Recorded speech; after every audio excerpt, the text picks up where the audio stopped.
Hello, everyone, and welcome to a behind-the-scenes look at the Yonge Street Mission. My name is Angela Solomos, and for those of you I have not yet met, I am the Vice President of Philanthropy here at Yonge Street Mission. We're really grateful that you made the time to join us here tonight. This is a virtual event, not our first choice, of course, but we have heard from you that virtual events are easier. We can gather and be together without needing to drive all the way to the city, especially on a rainy day like today. So we're just so grateful that you're here with us, that we're able to share the stories we're going to share today and have this time together. Before we get started on the full program we have lined up for you today, a program that will take you inside the walls of Yonge Street Mission to learn about the people, the staff, and our plans as we serve in community here at the Yonge Street Mission. I would like to take a moment to acknowledge the land on which YSM serves. YSM believes that it is our responsibility to give thanks and respect to our Creator and to those who first occupied this land we are upon. We give thanks to the Anishinaabeg, the Huron-Wendat, the Haudenosaunee, and Ojibwe Chippewa peoples, the Métis, and the Mississaugas of the Credit, the first people of this land. We commit to demonstrating an acknowledgement of this truth through our ongoing work to bring inclusive prosperity and full participation in society for everyone in Toronto. We commit to seeking this in all that we do with thankful and respectful hearts. And the proverb that we found, an Aboriginal proverb that we think is really, really appropriate for this day and time in this space that we're in, and I'll read it to you now. We are all visitors to this time and this place. We are just passing through. Our purpose here is to observe, to learn, to grow, to love, and then we return home. So once again, thank you so much for being here. We do have a lot to share with you today, and we're very excited to do so. Just a little bit of housekeeping before we get started. We are recording this session. We're doing so that you can share it with others. So if you enjoy the program today, we do encourage you to share it with your friends and loved ones, especially over the holiday season. The other piece of housekeeping is that we will not be taking questions today, but we do welcome them. We welcome your feedback, we welcome your questions, and we welcome you to give us a call. You can give me a call directly. You can always call Angie Peters, our president and CEO, or any member of the philanthropy team with any questions you may have. So with that, I would like to get us started by introducing our president and CEO, Angie Peters, who's here to share her greetings. Angie? Thanks, Angela. Well, it's so wonderful to be with all of you this way. I'm grateful for the technology that allows us to do this, even though I always prefer face-to-face. So hopefully at some point over the coming months, we'll get a chance to connect personally.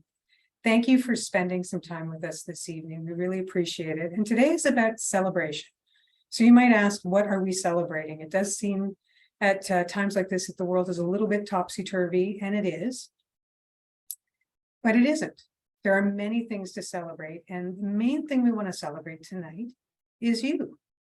You, us, our staff, the residents we walk alongside, partners in other agencies, the government, everybody that's working on trying to create a city where nobody gets left behind, where we see and we value each human being. We know Imago Dei, they're made in the image of God. And so we lean in and we are community for each other. And as a result of that, it enriches all of our lives and it enriches our entire city. So we want to celebrate you. And you've often heard me say, community is the solution to poverty. Well, as we go through the stories tonight, you're going to see that exactly in action, because YSM is a community agency. You may know that over 70% of our funding comes from people just like you each and every year. Thousands of volunteer hours come from people just like you each and every year. We're not that big. We've only got about 150 staff. This work happens that you're seeing because all of us are each giving the part that we can give in this season towards this work that we all care so deeply about. So listen to the stories and know that you are being celebrated. We're not talking about what we're doing. We're talking about what we are doing together. So before we go backstage, though, I do want to ask you to try something if you're game. Are you ready for this? I'd like to ask you to close your eyes and just for a minute, think about the people who believed in you when you didn't believe in yourself. The people who helped you overcome something based on the strength of their belief in you. And that caused you to believe in yourself and move forward in strength. So let's do that for a second. Close your eyes. I bet you more than one person is coming to mind. Certainly for me, that is true. So as we listen to these stories of life change and the work and what it's like to walk day to day, trying to overcome poverty, I just want to invite you to mentally or take a few notes on the page in front of you. Note how many people are involved in each story and the different kinds of things that they did that contributed to a person's success. So let's watch the story, and I'll be back after them to take us this next phase of the journey together.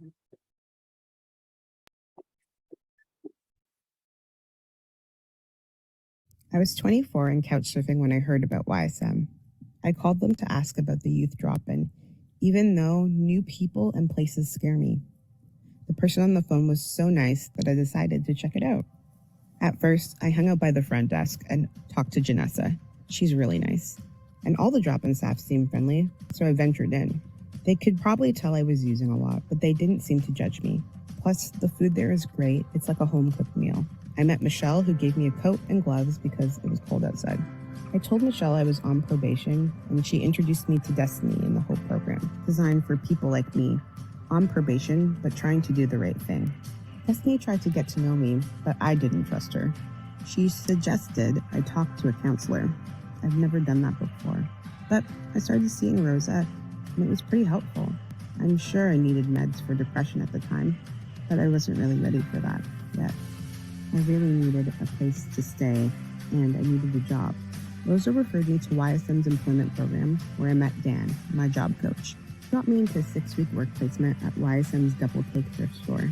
The staff there were super supportive and made me feel like I was making a contribution, but I was still using weed every day and drinking a lot. Eventually, that caught up with me, and I got into a stupid fight. The police picked me up, and I spent a couple days in jail. I was so angry at myself, and all the old stuff came flooding back in. I called Rosa, and she recommended I go to CAMH. I really trust her, so I did. I saw a psychiatrist there, and that's when I decided to start taking meds for depression. The psychiatrist at CAMH talked to me about substance use, and I realized I had a problem. I remembered that YSM had a support group, so I was introduced to Maria and started attending. Not only did the program help, Maria was open to letting me call her when I needed to talk. Maria eventually introduced me to Carla, who helped me prioritize my goals. I was introduced to the housing team, who explained my options and helped me find a place to live. Then I completed my work placement. The trauma and transformation support group I started attending was something I started to look forward to. The group helped me to see that I'm not alone. I feel ready to try and find a full-time retail job. And having Maria, Rosa, Destiny, and the whole YSM team giving me advice and encouragement made me feel confident. Now, I'm 27 years old, working with a mentor that YSM matched me with, and I feel strong. I keep coming back to my YSM team for support, but now they're helping me figure out how I can give back in some way. I'd love to mentor someone like me or get involved in volunteering. A few years ago, I wouldn't have thought it possible, but now I'm hopeful. I was 24 and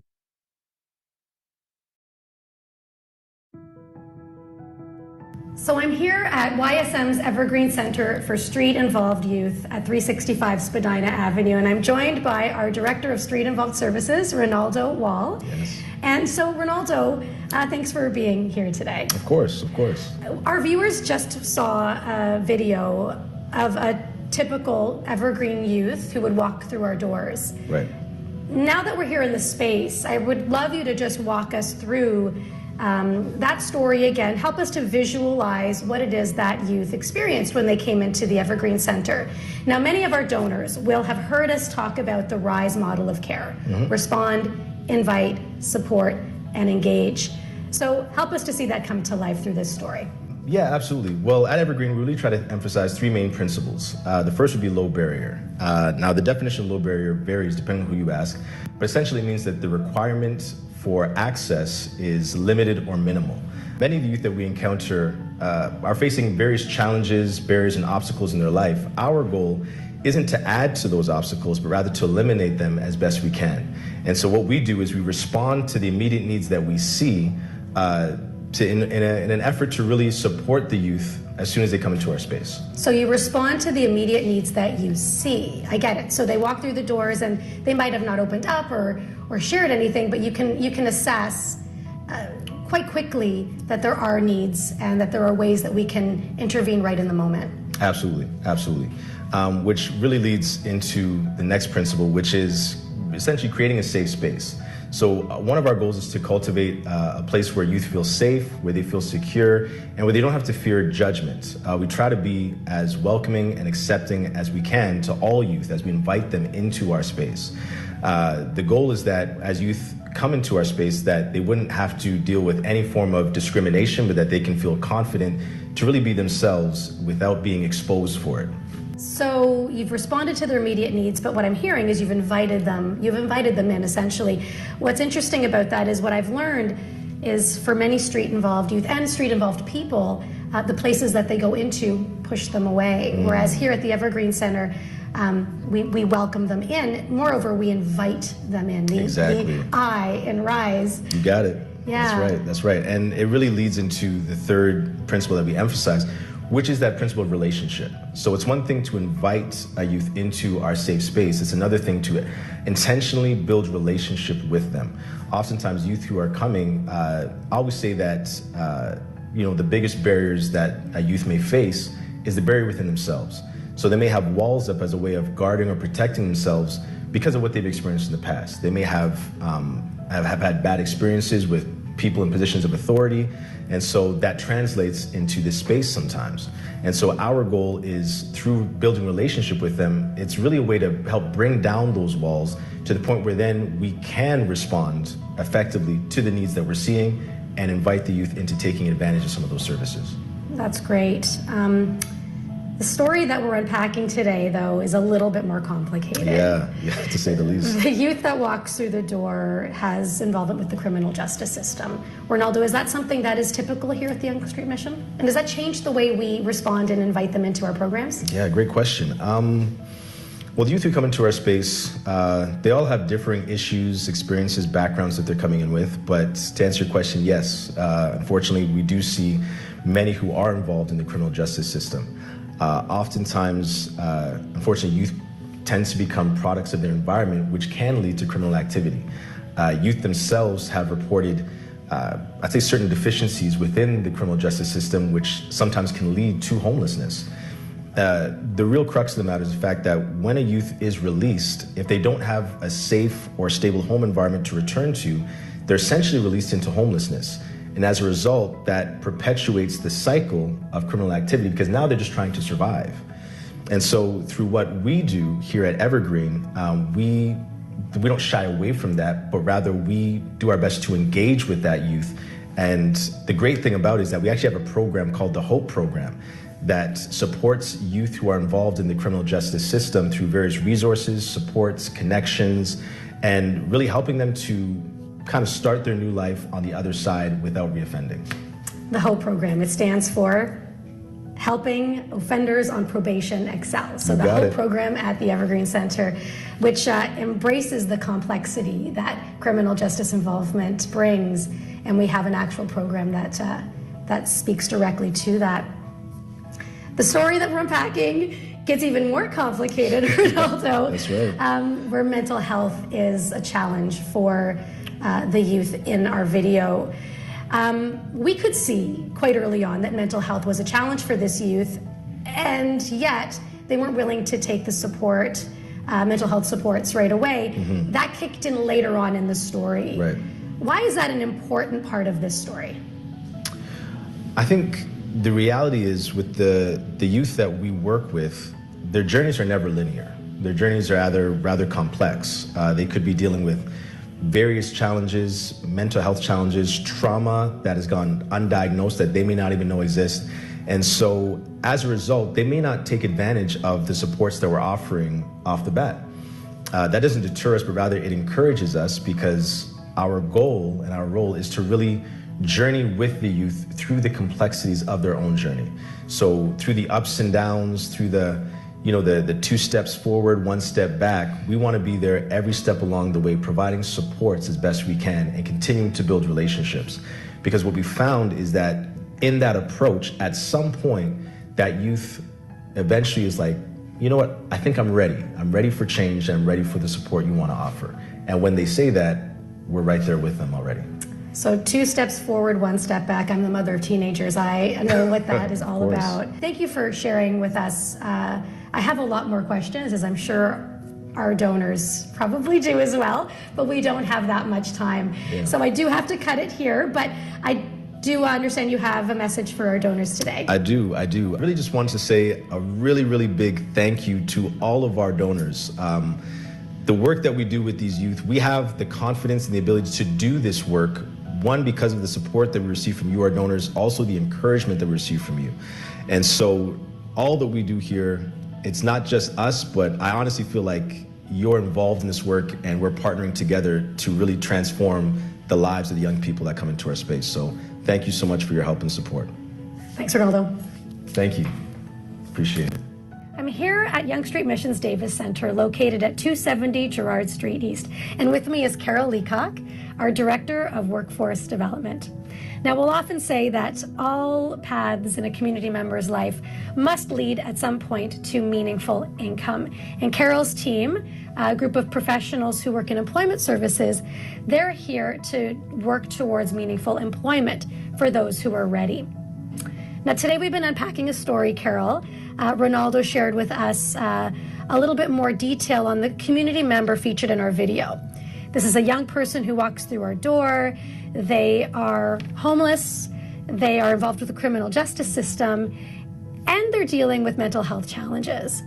It was pretty evident off the top that mental health was something that this community member was struggling with, but it actually wasn't until later on in the story, when an employment program was introduced that included mental health services, that the true impact kicked in and that their story started to change for the better. Carol, why is this an important detail in the story? Well, when I think about our employment programs as a whole, what we do is we look at the whole person. And so we start really by looking at what are their needs and what are some of the issues maybe that they're facing. So a lot of folks that come in maybe have been unemployed for quite a while. They may not know where to start in terms of finding a job. And so they may also have problems related to, housing or to mental health issues. They may be facing anxiety and depression, for example. And so before we can, get into finding them meaningful work, we have to help them to work through some of those issues and challenges that they have and to get more stable. And so that's where the mental health services come in, because that is one of the components of that stabilization service that we provide. And the types of mental health supports that we provide range from one-on-one counseling that registered psychotherapists provide to group sessions, which might be, anger management, for example, is one of those. And so that helps people to work through some of the issues that they have, and then they're in a better place to be open to stepping into a job. In addition to those stabilization supports, we also provide a range of pre-employment programming. And so that includes things like some of the soft skills that folks require within the job. And those may be communication skills, negotiation skills, or, just how to be within the workplace to handle conflict. The other thing is we provide some basic computer training skills for those who need that. And we also provide support with certifications that folks might need. And in addition to that, occupation-specific training. So we also partner with employers. That is part of what we do. And we may provide specific occupation skills together with those employers. We provide placement for participants then so that they can step into the workforce with employers that we have a partnership with, and work with those employers to give them a better understanding as well of what might be required for participants who face multiple barriers. So that gives a bit of a sense of, what things look like. And then once folks are in the job, we provide ongoing coaching and mentoring for our staff, and mental health supports continue to be an important component of that. There's a lot in there. There is. It's a lot of work. And I'm sure that your department doesn't do all of that. In fact, in the story that we're unpacking today, we can see quite quickly that there was a team of people really surrounding the community member. How is that team-based approach the right approach? Why is it the right approach? Oh, great question. So really, the way that we look at people coming into YSM in general is that we focus on the whole person, as I mentioned before, but we're also thinking about what are their needs and thinking about what are their goals, because it's their life. And so we want to ensure that we meet them where they're at and that they are the ones that are in the driving seat in terms of directing how the process will go from an engagement perspective. And so our team provides one component of that from a career development perspective, but then we have other teams that step in. So it may be our housing team or the mental health professionals, so other professionals that have expertise in a given area that enable that participant to be able to meet their goals. So you said something interesting. You said that the community member is in the driver's seat of their life. So this would be considered client-centered care. Yeah, it's not only client-centered, but really driven, so client-driven. So it takes it to another level, I would say. That's amazing. So, we've been trying to understand what the R in RISE means and what the I in RISE means. And I guess what I'm hearing today is that while we respond to immediate needs and invite into low barrier programs, really the pathway that we want to put people on, it makes its way to the S in RISE, which is support, and the support that's provided through this team-based approach that your team actually carries through towards meaningful employment. Yeah, absolutely. Well, thank you so much for the work that you do. It's truly impressive, and I've learned a lot today. As you know, a lot of the work that we do is only possible because of our donors, our audience today. Would love if you could just share a few words with them. Absolutely. So I've only been with YSM for a few months now, but I've been able to see through the work that we're doing, like the amount of resource that is required to really make this work possible. And that would not be, available without you, our generous donors. So I really just want to extend a word of thanks to you for your ongoing generosity to YSM, and look forward to continuing to partner with you in the future. So thank you so much. Thanks, Carol. Thank you. So here I am on the second floor of the Yonge Street Mission Davis Center, located at 270 Gerrard Street East. And joining me is our Director of Family Services, Cornerstone Family Services, Marcia Shelton. Hi, Marcia. Hello, Angela. It's good to have you here today. It's great to be here. So we've been taking our viewers on a journey today, having watched a video of a typical street-involved youth walking through our doors at the Evergreen. And Ronaldo and Carol have done a great job helping us really understand the RISE model of care. Now, your work is with families here in Regent Park, and so you don't see street-involved youth in your work, but you do have a unique perspective. And I'd love us to think about the story that we're sharing today through that lens, Marcia. How would this youth's story be different down the road if Yonge Street Mission's interventions and programs and the team of people surrounding this community member be different? Very good question, and a question that most people maybe wouldn't even think about. But an individual youth that is not connected to healthy relationships, that does not have stable housing, that does not have food security, employment, maybe completed education, that has mental health, if they do not have the supports that they need, the wraparound supports with all of these different YSM services that we do have right now, that youth could end up on the street more vulnerable. Why? Because isolation. Mental health is a huge component now, and it's increasing. How does that it impacts somebody's decision making? It impacts their ability to trust or not trust. It can cause them to align themselves with individuals or even a group of individuals that do not care about their best interests, that see this person as an opportunity to exploit. So exploitation can take place. The desire to have a sense of belonging and connect can lead this individual down a path of connections and relationships that could bring physical harm, self-harm, add on addictions, and even out of that, bring a child into the world. With that child coming into the world, now you've extended the trauma. You increase the complexity of that youth's life.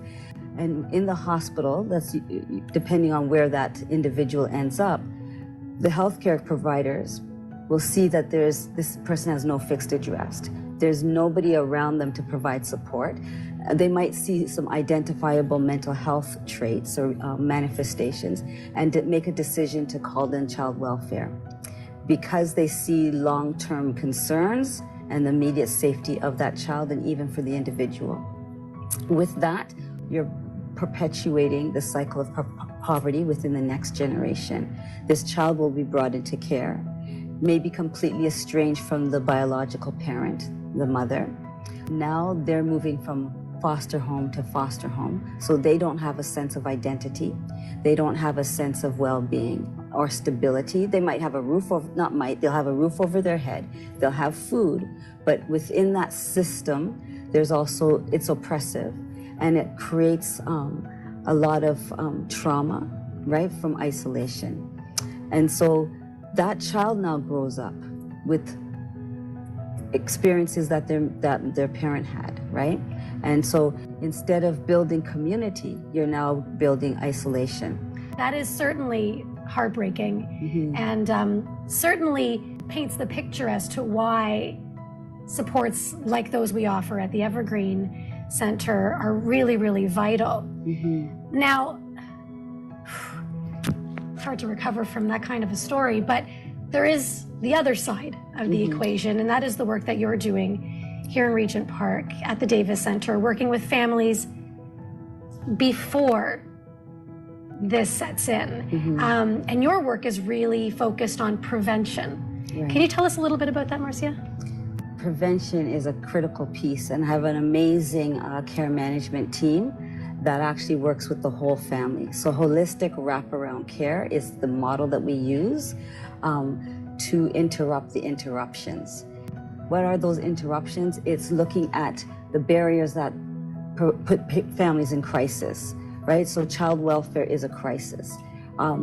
So how our family works and what that prevention looks like is really giving a safe space for our families to address some of the concerns that child welfare might have, because a lot of our families have been referred to us through child welfare, or even for themselves. They've come in, they've heard about our services, and it could be internal referrals as well within YSM, other programs that work with families, because our goal is to stabilize families. Our goal is to build skills in our parents that will allow them to build meaningful relationships within their core unit, to be in a safe community of engagement and modeling of healthy parenting. It's through the wraparound care supports that we have with mental health, we have with food bank, we have with our daycare, we have with employment, Church of the Mission, all of these various connecting points, intersectionalities that can help bring hope, revitalize hope within the family. Preventative piece is very important, to be able to sit down with the family, identify some of the barriers, identify the gaps, and then work on an action plan, a pathway towards change and a pathway to strengthen the family and equip our parents with the needs, whether it's food security, financial resources, housing interventions, advocacy.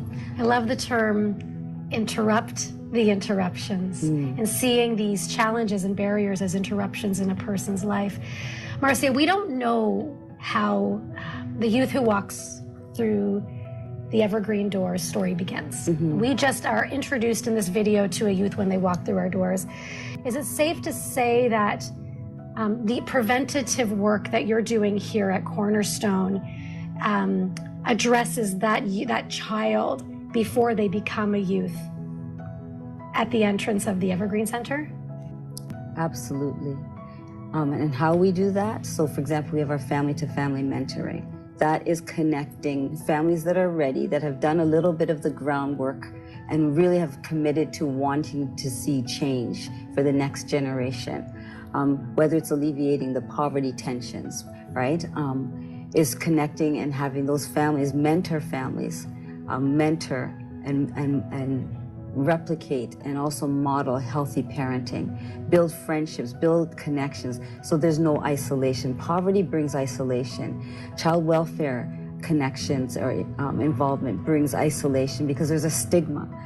Poverty around mixed with mental health brings isolation. So when we can connect our families to whether it is mental health supports, to address the trauma, whether it's intergenerational trauma or generational trauma, mental health challenges around bipolar or anxiety, if we can get those there, if we can help build communication and work with the parents, then we can also identify how the child has been impacted and work with the schools, work with the siblings, because even if it's one parent that has mental health, it does affect the whole family. If it's a child that has any kind of illness or learning disability, it affects the whole family. These things, so what we're doing is stabilizing the family with practical interventions to bring hope and make the connection. So within that, it's important to have a network of access services to navigate the system. What I'm hearing is relationship is the key. It's huge. Think of our own lives, right? We might have our mother, our father, our siblings, we might have a church community, we might have a club that we are part of. We have people that have mentored us, career mentors, peer mentors. All those people played a role in shaping us of who we are, opening up pathways of opportunities. When that relationship piece is broken or non-existent, it can spiral any individual down a negative place. And also part of prevention is reunification. So it's not just about stopping something, but it's also being able to reconnect. Because sometimes families come to us that are already separated by the system, child welfare. And we work with families to bring reunification, build in the mechanisms that will help mitigate some of the concerns or diminish or eliminate some of the concerns. And one thing poverty is always seen as a measure to determine whether a parent can parent. Poverty does not determine whether a parent can parent. It creates barriers. So if we can alleviate poverty by connecting our families with certain resources like our food security, employment training, helping them get back into the pathway of education so that they're skilled. These are the things that help to build a life of connection and community. You do amazing work, Marcia, and our families in this community are really, really blessed to be working with you and your team of professionals. So thank you. Thank you for sharing that with all of us today. Do you have a message for our donors? Definitely. Without you, it would not be possible. Your donations, your resources, your support is so much needed, and it allows us to change the trajectory of individual lives as well as family lives. Prevention cannot happen without faithful donors, so thank you for all that you do and for believing in the work that we do. Thanks, Marcia. Thanks, Angela.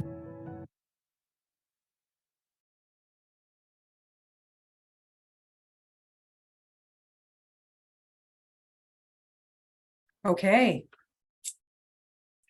So what did you think of all of that? That was a lot to take in, wasn't it?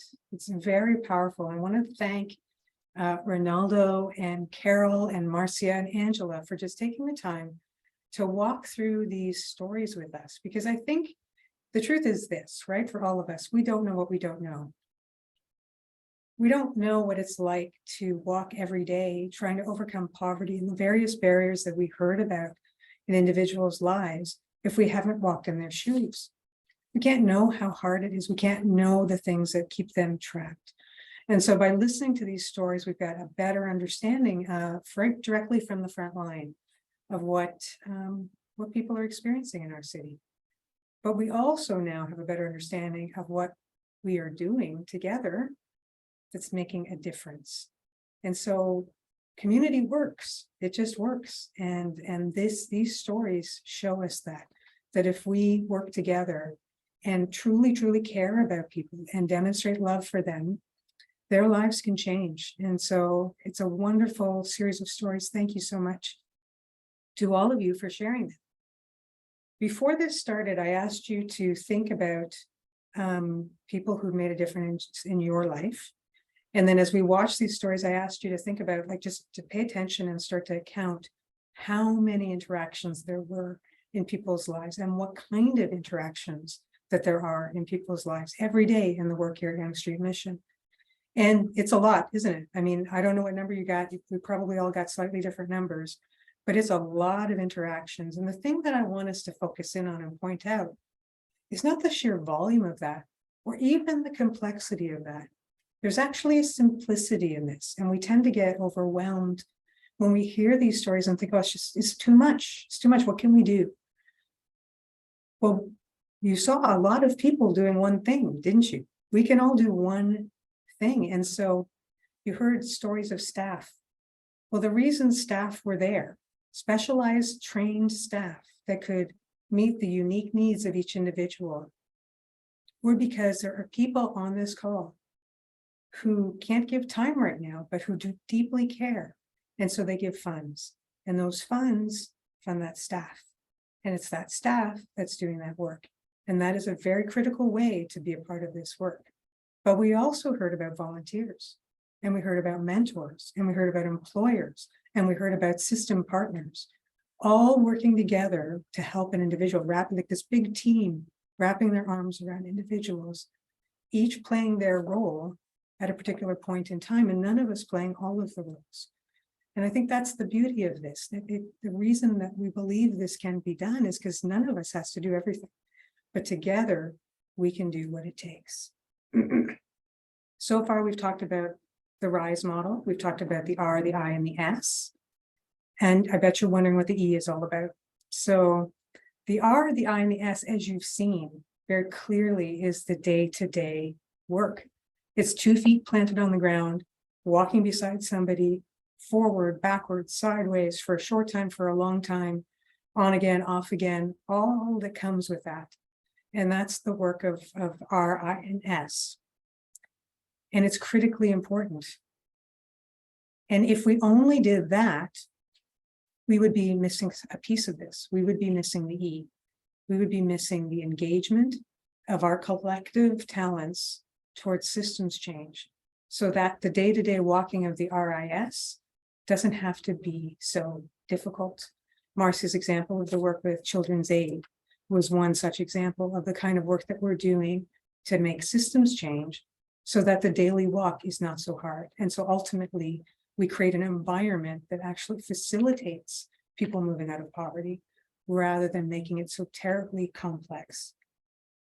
So the E is engage, and it's actually where we invite people to bring their gifts, to use them in such a way that it actually leads to systems change and real change for people's lives.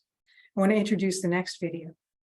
In this past year, we have had the opportunity, I've had the immense privilege of actually working in support of 4 amazing resident leaders who happen to be single parents who are currently daily overcoming poverty in their lives.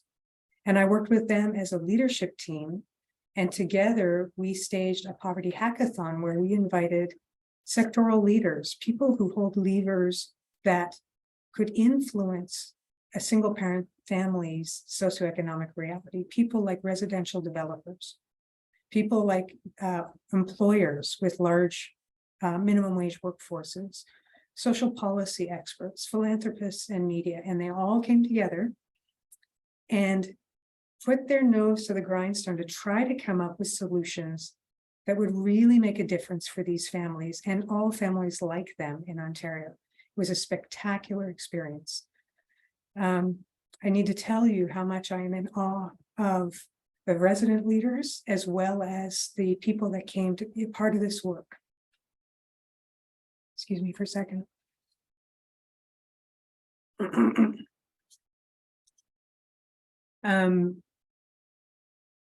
Because not only did they lean into this work and give of their time, but they walked away with real commitments, and 3 concrete working groups have come out of this to continue to work towards realizing the goals that were set by those groups so that single parent families can experience a richer life, a fuller life in our society.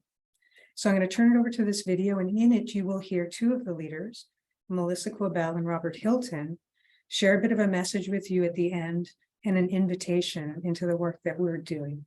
So I'll turn it over to them.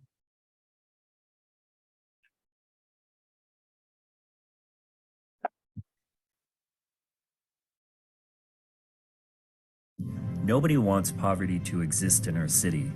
This past May, YSM invited people to consider what we can do now with the resources we have to finally make a difference. The Poverty Hackathon aimed to lead us to avenues of action to get real work started right away. A small group of low-income single-parent families led the day. They helped 34 cross-sectoral professionals gain a deeper understanding of their true lived reality. Here's what they have to say about this experience. So my name is Melissa Quabell. I'm a 33-year-old single mother. I do live in Toronto Community Housing, and right now I'm actually fighting for custody of my daughter back due to the fact that the system has actually screwed me over, pardon my language. So the hope for my family is I hope for them to be successful, for them to be healthy, and to never, ever have to struggle for food, shelter, finances, or to be loved by themselves or anyone. I've seen what rock bottom looks like, and trust me, it's not pretty. I went to a very dark place. I literally lost everything. My job, my home, my daughter, my sister, everything. The best part is I actually found people that believed in me. It was not something that I ever thought I'd have. It reminded me of my potential, something I had forgotten. It reminded me that just because I have mental health and a very traumatic past doesn't define who I am right now. All I have to say to you guys is I know each and every one of you guys is fighting a very big war. Not just here today, but within your own lives as well. And I want to say, don't stop fighting. I'm still here, they're still here, we're all still here. Please don't stop fighting. Just you guys being here today is making a change already. You may not see it, but trust me, I got up this morning extremely excited to meet every one of you guys, to tell you guys a bit about my story, and to hear what you guys have to say. So I believe in every single one of you guys, so please, don't give up. Keep fighting the fight. I will stand by you. If you guys want me to help you, I don't mind. I will do whatever it is you guys need. But please, do not give up. Personally, I am grateful, and I'm sure all the other individuals that work along with these employment services are very grateful, and it means a lot to us. It's not easy for someone with difficulties, or if you're homeless, you don't have money to get to your appointments, and if you don't have the knowledge of what you actually need done, it can be very difficult, so it's not easy to navigate the system. I'm sure with the right attitude and the right information, we can get to where we want it to be. I have hope because I think there's going to be a lot of changes in this system, and I see changes already happening to make it easier for a person like myself. Changes is like helping a person to recognize their worth, building their self-esteem. As I said before, individualize people. Don't put people in a box. So open up the workforce for all different type of people. Clearing paths for people that has disabilities and stuff like that. There's nothing easy about it. It's going to be hard work, and I have been pounding the pavement from day one. I don't stop. I'm always on trying to better my life, better my situation by just listening, paying attention, and moving forward. I am very excited about being a part of this organization, and I can see great things happening for the other people that's coming behind me. And yeah, good luck to each and every person that's listening or that's watching what we're doing right now. Thank you.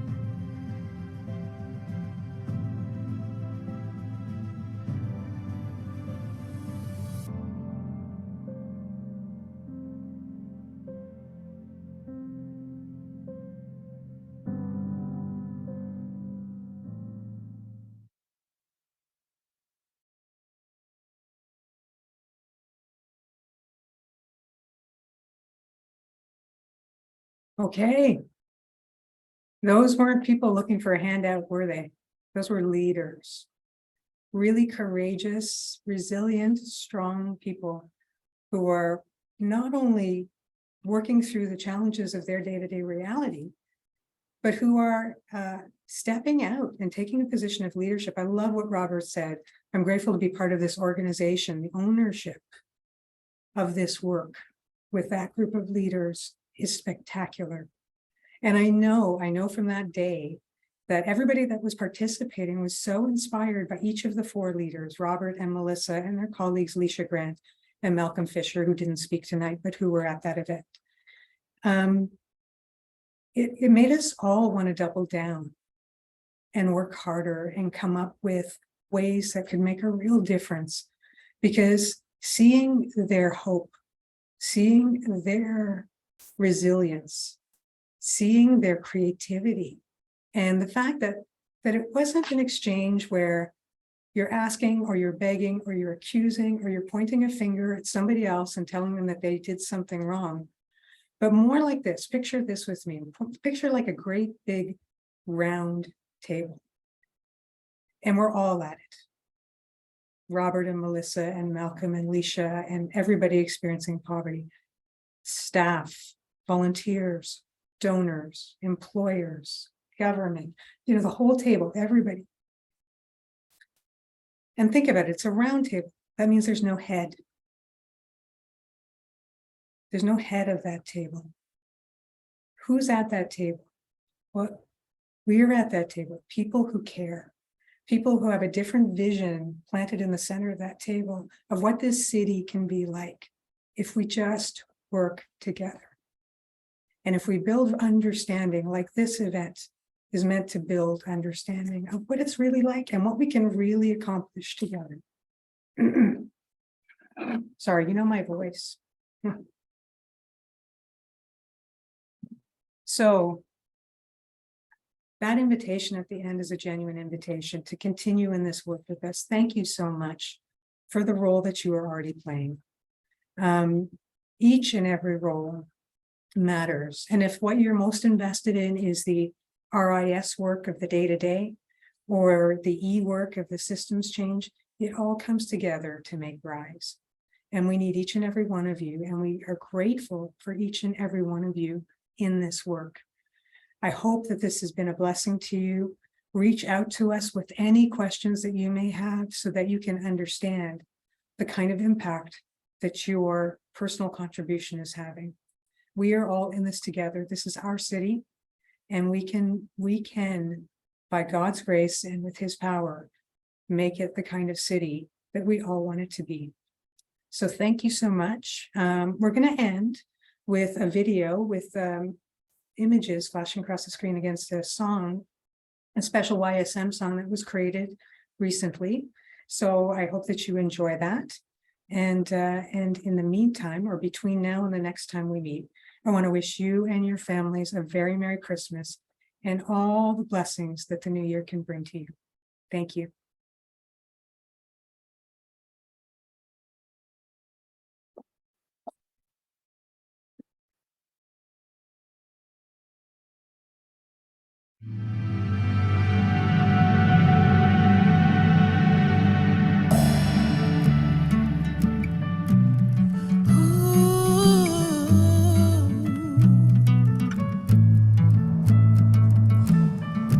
Yesterday the world was cold and heartless. So many moments of my life's been joyless. To this hour I've known so much sorrow. I felt truly there was no tomorrow. Promise after promise in my life abandoned. Misery and stress are my companions. Brother, hunger, sister, thirst, my family. I felt truly hope was just a fantasy. But oh, if I could find someone to walk with me today, then oh, I would have a reason to live, a reason to stay. I heard a rumor of a place of goodness where they treat you with uncommon kindness. They say they follow one who knows my sorrow. They serve to honor one who makes tomorrow new. Oh, if there could be someone who walk with me today, then oh, I would have a reason to live, a reason to stay. At the Young Street Mission, I am truly welcomed, I am truly seen. At the Young Street Mission, they tell me I am valuable, tell me there is hope for me. At the Young Street Mission, love and acceptance fill the air. There's something different here. At the Young Street Mission, I'm learning to embrace that there is more that is meant for me. I'm learning to embrace that there is more that is meant for me. Oh, now I finally found someone to walk with me today. And oh, I have found a way to give back to my world. And oh, I have found a community that embraces me.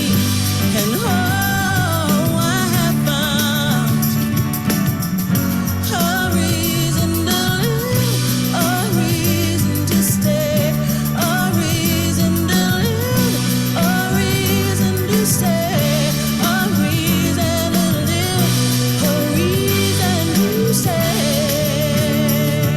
Oh, oh, oh.